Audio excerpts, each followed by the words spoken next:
comprendre que lorsque le Seigneur a rencontré femme de perte de sang, moi je suis simbié. Il y a ce qui ta foi t'a guéri. A combien devant Bartimée, Bartimée a crié, fils de David a télémi. A tout nena sandouni, a bien na monde. Il y a ce qui ta foi t'a sauvé. Bartimée monaki. Mais devant cet homme,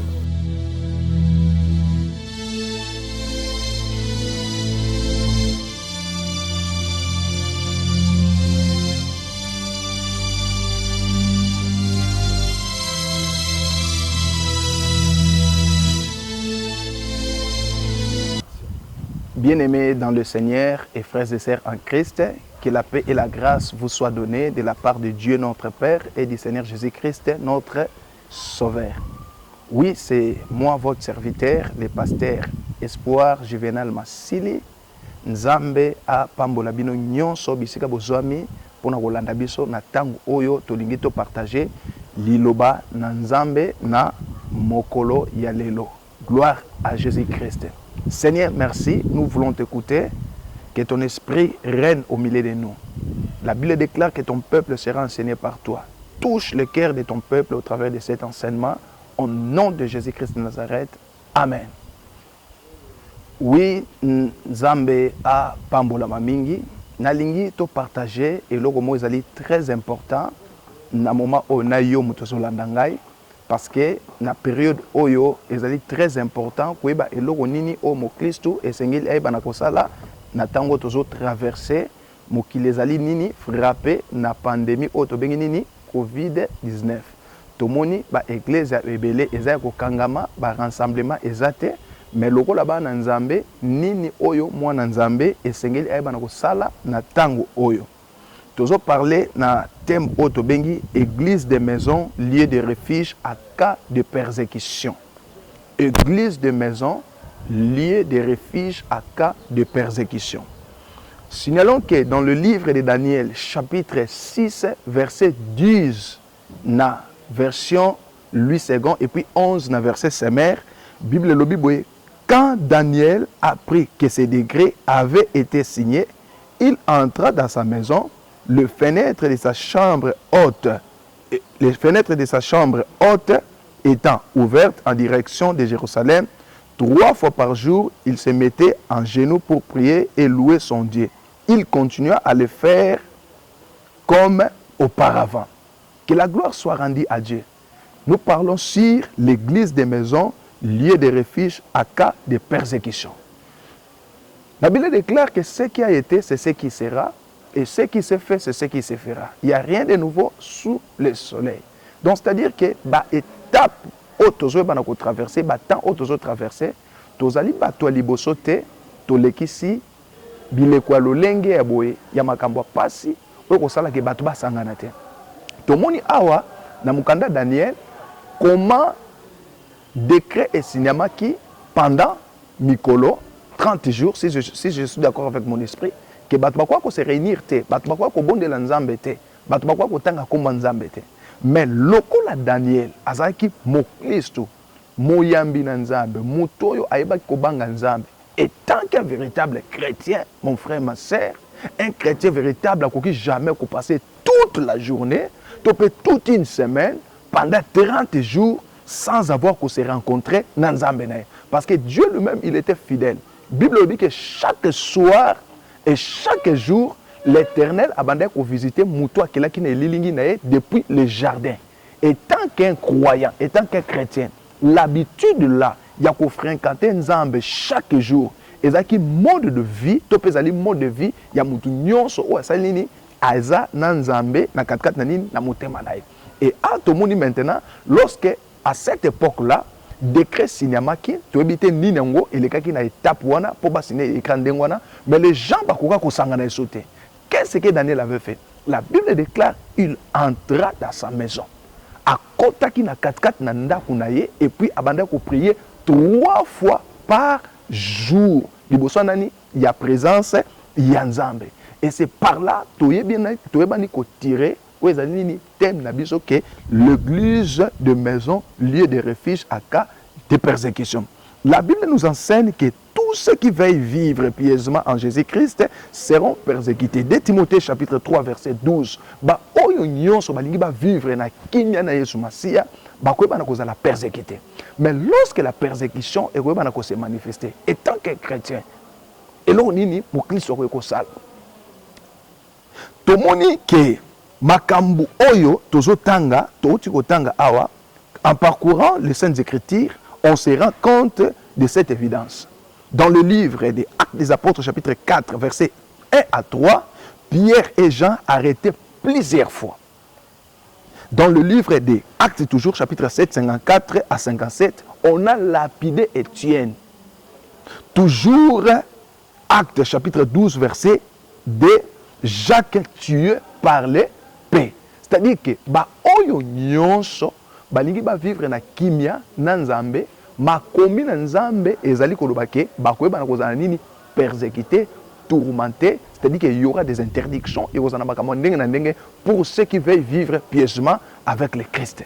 Mais, quand Pierre fit arrêter, Étienne fit lapider, Jacques fit tuer, qu'est-ce que l'église primitive à cette époque-là? Et la Bible est toujours dans Actes des Apôtres, chapitre 12, verset 5, autant la Bible dit que lorsque Bakangi Pierre, l'église est l'embaki kobon de la terre. Église en a même chapitre 12, verset 17, balobi ezalaki na ndako ya nani ya Marie, ou ezalaki maman ya Jean-Marc. C'est-à-dire que tant on va interdire ban Thomas, ba sangana lisusu te na ba église. Beaucoup ko sangana lisusu te na ba temple, na ba lieu public. Ba bi beaucoup ko tanga même kombo Yesu te. À cette époque-là, l'église primitive ba adopta ki système ya nini ya église de maison. Na 4-4 na bandaku ba telemisa ki ba prière na 4-4 na bandaku na bango. Ndenge to moni Daniel lorsque décret za ki signé et puis lobi que Daniel a côté na 4-4 ndaku na pona osani nini ko bondela nzambe. De la même manière lorsque ba arrêter Pierre, ba bomi Jacques, ba bomi ban Thomas, ba interdire bango ba bi ba côté asango malamu te, ba ko sangana te, ba adopta ki système ya nini ya église de maison. Et na 4-4 église de maison, bilo que tant l'église lemba ko bondela te pona Pierre. Nzamba saki nini ayebana ko dépêcher un ange, puis un ange de Dieu ayebana ko sanini ko yebana ko libérer Pierre oyo asaki na 4-4 na nini na 4-4 na ndako. Na développement na biso toujours, l'église de maison peut jouer un rôle très important pendant les persécutions parce qu'elles seront un lieu propice des rencontres de saints pour le partage biblique, supporter les faibles, consoler les abattus.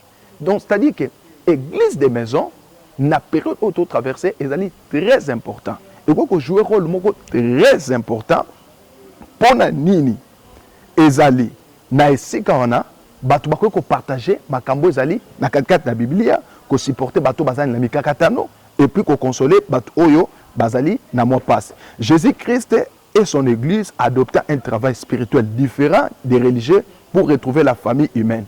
Être parmi les hommes, dans la famille, la maison, les contacts étaient plus directs, francs, produisant les œuvres du Saint-Esprit. C'est-à-dire que Yesu Masi a envoyé avec ça le travail différent dans la religion. À cette époque-là, papa n'a pas dit que c'est très difficile au monde na tango Yesu qui ont planté l'église naé, na tango Christ avec ça le musala naé, c'était très difficile au monde sacrificateur à longue na nzambala naé pour asanini akende kota la soit mon na 4-4 ndako banda ko sala maté. Ce sont les fidèles de banda ko kende na 4-4 na ba tabernacle na ba temple ko kutana nani na banganga na nzambe. Mais tout le monde est en Christ aye comme le véritable souverain sacrificateur a bandi travail moko ezaki différent na ba travail religieux. Le Christ était parmi les hommes, Jean chapitre 2, verset 1 à 3, Bible dit que non sakana, Yesu azalaki wana. Dans la famille, Matthieu chapitre 8, verset 14, Bible dit que à côté qui n'a pas Pierre, à côté belle-mère naé, na 4-4 na fièvre. La maison, les contacts étaient plus directs, francs, produisant les œuvres du Saint-Esprit. Marc chapitre 2, verset 1 à 2. Bible dit que Yesu à côté na Capernaum, à côté qui n'a pas moko sa nini, azoteya sango malamu. Et tant que sango malamu à côté ça qui paralytique moko tango à côté et bien que Yesu aibana ko bikisa paralytique. Donc c'est-à-dire que na 4-4 na ndaku na église de maison contact ezalaki direct bikambo na nzambe pe ebanda kosala nini kosalama na 4-4 na lombango. C'est une révolution d'amour.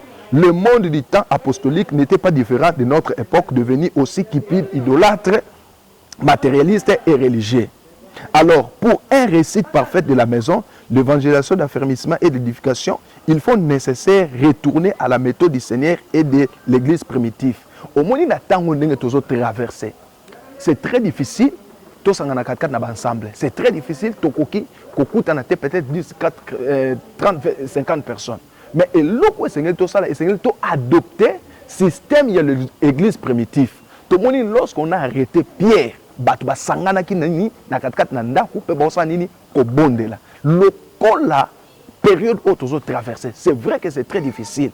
Tokoki te ko sangana 30, 50, 100 personnes, mais tant que des chrétiens, et l'autre Seigneur tout ça, et Seigneur toute la moussa, l'église na 4 na banda kuna biso.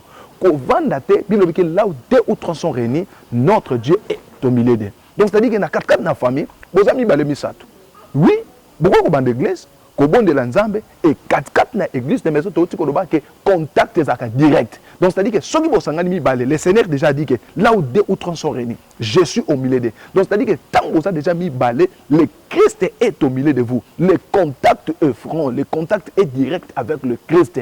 Quand vous vous réunissez à la maison pour prier notre Sauveur Christ Jésus. Accorder une grande importance aux petits groupes dans les maisons, c'est une nécessité absolue. Colossiens chapitre 4, verset 15, Philémon chapitre 1, verset 1 à 3. Au moment où comment l'apôtre Paul a salué l'église aux Akinandaku Yabanani, Yabandimi. Donc, à quand des troubles politiques, sociaux, économiques, les églises des maisons serviront des asiles pour les fidèles, fidèles à Dieu. Tolobi boyeke, natango yo, troubles politiques, c'est-à-dire que la guerre, troubles sociaux, économiques, soit même sanitaires. L'église des maisons, les églises des maisons, elles allaient essayer de servir afin que l'église tout,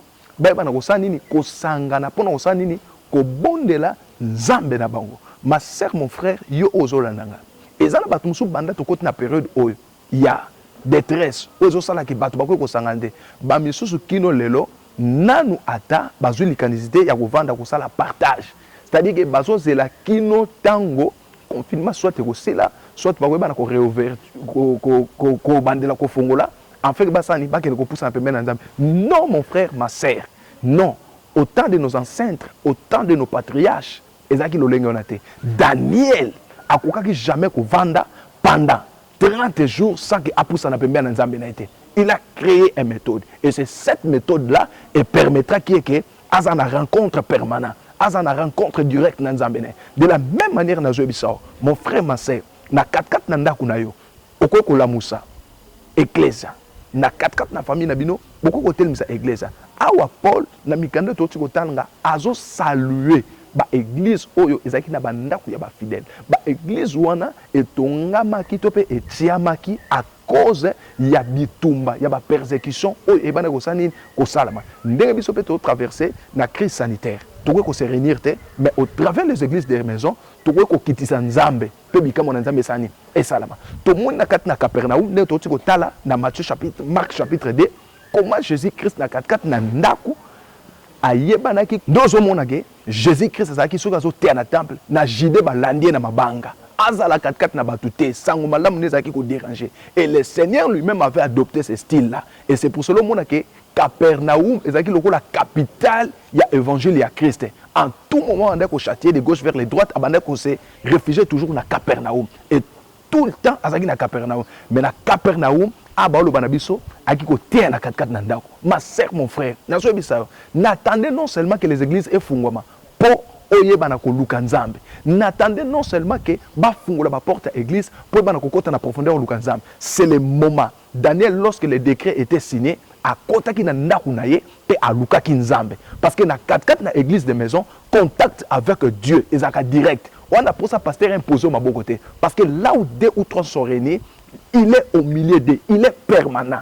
on a vu comment il agissait dans Capernaum. Lorsque le Seigneur était persécuté, dans na Judée, baladi na mabanga, il vient se réfugier à Capernaum, à Otia Sangumalam na Ndao. Bible que c'est Dieu là, celui qui batumi balé basangadi azakat na bon. Na Capernaum, le paralytique ba tambolaki na église des maisons. Prière à église des maisons et bimisa qui Pierre na na prison. Prière à église des maisons et sauva Pierre na na liwa. Mon frère, ma sœur, yo ozola nanga mama, nazo bisao, la musabo mo lo sambo na na ndako na yo. Le sambo est telema, le sambo est kita, le sambo est mata. Tombo d'abord le sambo, le Seigneur est capable de délivrer famille nao. Quand on a prière en dako, le Seigneur est capable de délivrer via banana. Quand on a prière en dako, n'attendez pas que les églises aient fungwama. Pour Olukanzame na profondeur, Daniel a cherché Dieu dans sa maison parce que le décret était signé. Tout le monde a dit que pendant la période où nous pour s'en permettre, nous avons tant à combattre. Mais ce que le roi de Christ, au fond de Maboko, non, il faut tellement. Les églises des maisons, elles allaient liées à refuge, naka, il y a persécution. Le roi a vu les a persécutés. Moi, aucun de nous avons l'assemblée zate. On a bitumba de gauche vers les droites. Nazo biso kaka na katkata ndaku no zoaba na na obo sangana. Bobele la kombo nzambe. Contact les a direct. Aux en a posé une position de mettre maladie qui dans d'autres pays. Aux en a posé une position de mettre stérilité kangila obana et capable de tiga bon. Aux en a posé une position de mettre nguya oya envoûtement sorcellerie o kangabo moya bato. Ils ont la capacité tika. Le boko ya Hérode est libéré qui Pierre. Pierre a témoigné dans Actes chapitre 12 verset 11. Il dit je vois maintenant d'une manière certaine que Dieu a envoyé son ange pour me libérer entre le mains de Hérode. C'est-à-dire que bien que Pierre était en prison, mais il y avait une main noire des acquis du colonel. Et le bon coin noir, ils ont brisé au travers de la prière. Il y a l'église des maisons où il y a maman, il y a Jean-Marc. De la même manière, maman a tellement que l'église n'a 4 nanda kuna prier na 4 nanda kuna azaki ka lokola yo. Na 4 nanda kuna asangisa ki batu. Ata na 4 na église babo ki batu basangana. Mais ya sangisa ki batu na ndaku na ba luka ki nzambe. Et tant ba kota ki na profondeur ko luka nzambe, le Seigneur agissait, le Seigneur a opéré, le Seigneur a libéré son serviteur. Mon frère, ma sœur, ozolandanga nazo bisayo mama la musabo moi le sambo na katkanda so moni yomo kwa ko exhorter te ou ko conduire te mais moi je crois tant nzamba pesa la vision moko a capable de pesa provision parce que basi oyo na katkata mbile batiela biso banka na ba liste banda ko tambola bantoma mais batika ko biso te place mo ba non saki parole to pe place mo banda ko mba prier mais tant eyindi na katkata na bomo na ba kangi ba leader na ba vanda kite ba kanga maboko ba kota ki maombi na katkata na banda ko na ba telle misabomo ya mahombi na katkata na ndako no kota na profondeur et longo na famille et longo na bana et je crois que le Dieu qui a exaucé nos ancêtres, il est capable de faire beaucoup de choses dans votre famille. L'église des maisons, lieu de refuge en cas de persécution. Ma sœur, mon frère, c'est le moment où le Seigneur, même biso ba pasteur, auto kambaba tout, to kambaba fidèle, ezalaga pour la confirmation. Église des maisons, c'est très important, même si tout allez fonctionner normalement. Il faut toujours na 4 banda ko ba fidèle na biso ba église ezala ba cellule ezala. Même à table sangala 2 3 4 5 personnes parce que au travers de ces prières là, ils sont capables même de soutenir le pasteur. Regardez ici, Pierre il était apôtre, mais lorsque Asosa s'est retrouvé, il a bloqué. Qu'est-ce que et là on est salamaki. C'est cette église là, ezaki na 4 ndako.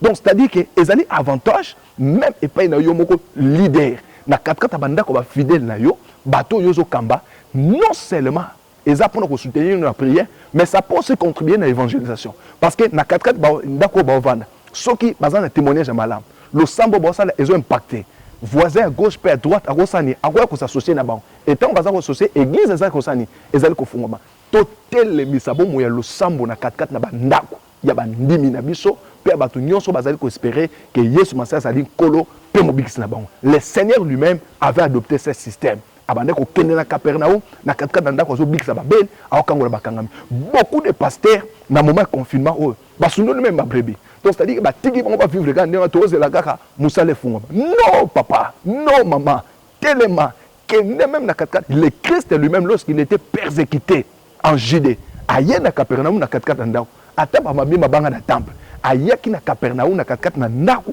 atei pe ba paralytique ba tamboli. Atei pe ba tuba ki sango malamu. Ba pécheur ba zui pardon. Ezaki na 4 ndako. Ndenge mo papa, ndenge ozana wala nanga musala na Nzambe. Na ko révolter esprit na yo. Telema.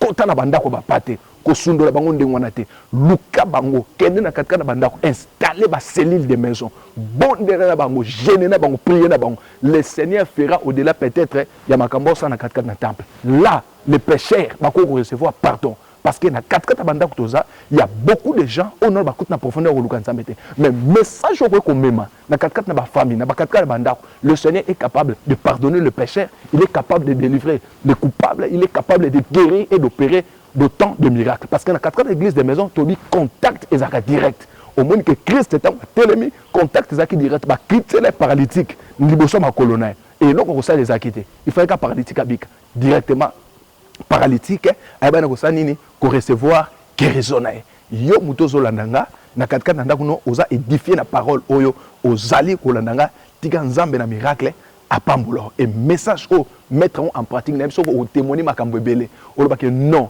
na vanda ki pamba na kanga maboko banda to la musa bomo ya losamo na ndako ba mpuku nyoso ba ndako to mantre biso et si ba limwa et gloire na nzambe et ko na ko éclater le boko na nzambe et au sala ke misala no nyoso sa nini epambolama tika nzambe na Israël aza nzambe na yo apambola yo grâce na nzambe et bana ko visiter nalingi na bondela na yo yo mtozui décision ya ko mettre en pratique message o obiki à partir de maintenant na hotel misabo moya mahombi na katkata ndako nanga yaya tozo sambela parce que nyoso na osalango na nguya na hotel bilobiki mwana muto sabo be na nguya o alegi na likolo ezabo be lekolo na biso yesu masia tozo sambela kolo yesu masia enfin que a manifester grâce na vision on a zela message o batu bamona loboko na nzambe na katkata ndako na yo batu bamona ngolo na nzambe na katikati na ndako no batu batemone nzambe na katikati na ndako no soki lo sambo samangi na ndako ya mama ya Jean-Marc et bigisa ki Pierre na katikati ya prison soki lo sambo ya Daniel et ça qui même kosi akwa ko boma ete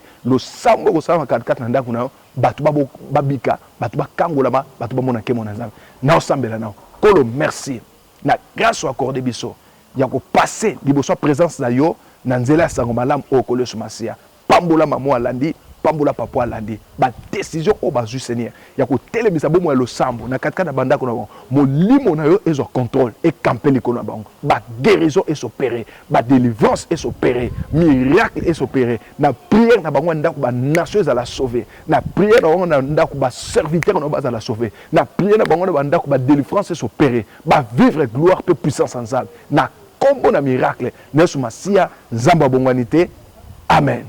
Gloire à Jésus-Christ.